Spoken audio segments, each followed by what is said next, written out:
नमस्कार। वेदांत दर्शन की गहराइयों में आज फिर से उतरते हैं जी। हमारे पास ना एक क्लास का ट्रांसक्रिप्ट है जो ब्रह्म सूत्रों के पहले अध्याय पहले पाद के कुछ दिलचस्प हिस्सों पर रोशनी डालती है, खासकर सूत्र 24 के बाद की जो चर्चा है। हाँ, और इसमें कुछ बहुत ही आप कह सकते हैं महत्वपूर्ण सवाल उठाए गए हैं। पहला तो ये कि क्या ब्रह्म और ईश्वर एक ही हैं, मतलब या अलग अलग। और फिर उपनिषदों में आए कुछ खास शब्द हैं, जैसे आनंदमय, ज्योति, गायत्री, इनका असली मतलब क्या है। तो ये सूत्र इन्हीं गुत्थियों को सुलझाने की कोशिश करते हैं एक्चुअली। चलिए पहले इसी से शुरू करते हैं, ब्रह्म और ईश्वर वाला मुद्दा। अद्वैत वेदांत में तो अक्सर एक फर्क बताया जाता है। जी। ब्रह्म यानी शुद्ध चेतना और ईश्वर यानी वो जो माया से जुड़ा है, सृष्टि रचने वाला। ईश्वर को थोड़ा नीचे मानते हैं ब्रह्म से। बिल्कुल, ईश्वर को दुनिया बनाने वाला मतलब सगुण रूप माना जाता है।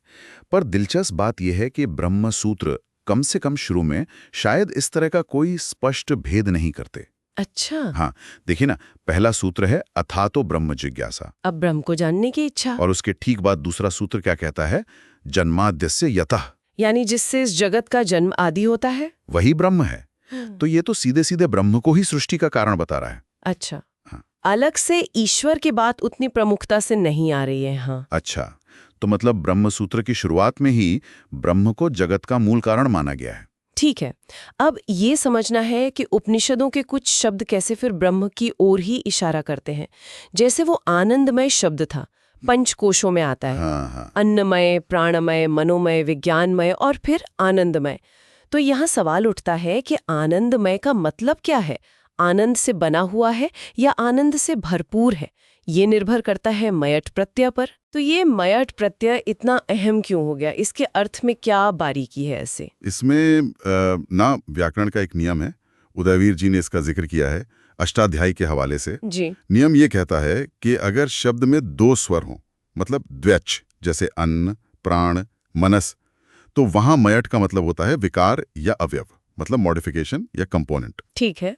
लेकिन अगर शब्द में तीन स्वर हों, यानी त्र्यच, जैसे विज्ञान, आनंद, तो वहां मयट का मतलब विकार नहीं होता, वहां होता है प्राचुर्य, अबंडेंस। अरे वाह! मतलब व्याकरण की इस एक छोटी सी बारीकी से आनंदमय का अर्थ आनंद का विकार नहीं बल्कि आनंद से भरपूर निकलता है। एग्जैक्टली।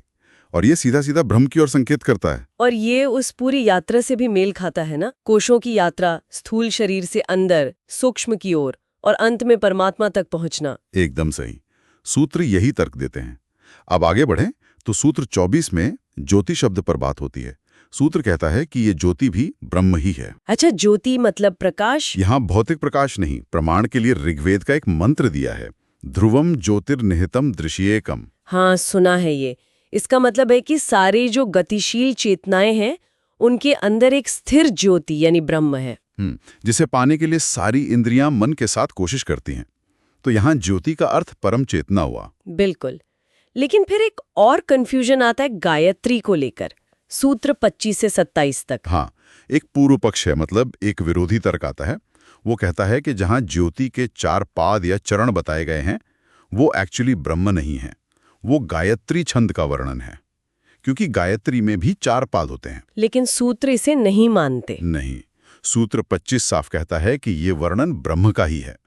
गायत्री छंद का जिक्र तो बस एक उपमा है, एक तरह का साम्य प्रदर्शन, ताकि ध्यान ब्रह्म पर लग सके। चित्तो अर्पण निगदात, ऐसा कहा है। उपमा की तरह, जैसे मांडुक्य उपनिषद में भी आत्मा के 4 पाद बताए हैं और हर पाद के 6 गुण। तो ये संरचना गायत्री छंद जैसी हो गई, 4 पाद, 6 अक्षर प्रतिपाद। ये बस ब्रह्म को समझाने का एक तरीका है। अच्छा, और कोई प्रमाण है इसके लिए? हाँ, सूत्र 26 छांदोग्य उपनिषद का हवाला देता है। वहां इन 4 पादों को भूत यानी प्राणी, पृथ्वी, शरीर और हृदय कहा गया है। अब ये चीजें तो ब्रह्म के वर्णन में फिट बैठती हैं, किसी छंद के वर्णन में तो नहीं ना। भूतादि पाद व्यपदेशोपपत्तेश्चैवम्। सही बात है। और सूत्र 27 एक और शंका दूर करता है। वो कहता है कि अगर अलग अलग प्रकरणों में एक ही विषय के लिए अलग विभक्ति इस्तेमाल हुई हो, जैसे कहीं दिवी स्वर्ग में सप्तमी और कहीं दिवः स्वर्ग से पंचमी, तो भी अगर विरोध न हो तो विषय एक ही मानना चाहिए। उभयस्मिन् नप्य विरोधात्।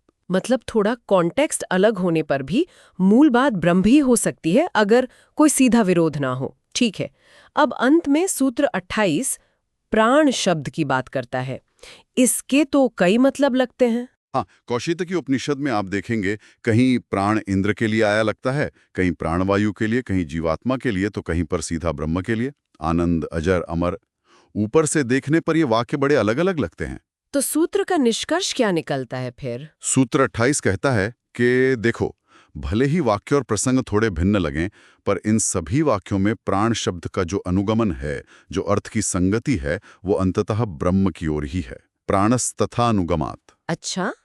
इसकी पूरी व्याख्या तो खैर आगे के सूत्रों में आएगी, पर मूल दिशा यही है कि अलग अलग प्रयोगों के बावजूद उपनिषद का अंतिम तात्पर्य ब्रह्म ही है। तो कुल मिलाकर हमने देखा कि कैसे ब्रह्म सूत्र व्याकरण, संदर्भ और तर्क का इस्तेमाल करके उपनिषदों के अलग अलग दिखने वाले शब्दों और कॉन्सेप्ट्स के पीछे एक ही परम सत्य ब्रह्म को उजागर करने की कोशिश करते हैं। जी हाँ, और यहाँ ना सोचने के लिए एक बात निकलती है। क्या? कि आज जब हमारे चारों ओर इतनी सारी जानकारी बिखरी पड़ी है, इतने अलग अलग नजरिए हैं, क्या ये वेदांतिक तरीका, मतलब अलग अलग दिखने वाली चीजों के पीछे एक गहरी सुसंगतता, एक यूनिटी खोजने का प्रयास, क्या ये आज भी हमारे लिए कुछ मायने रख सकता है? इस पर विचार किया जा सकता है।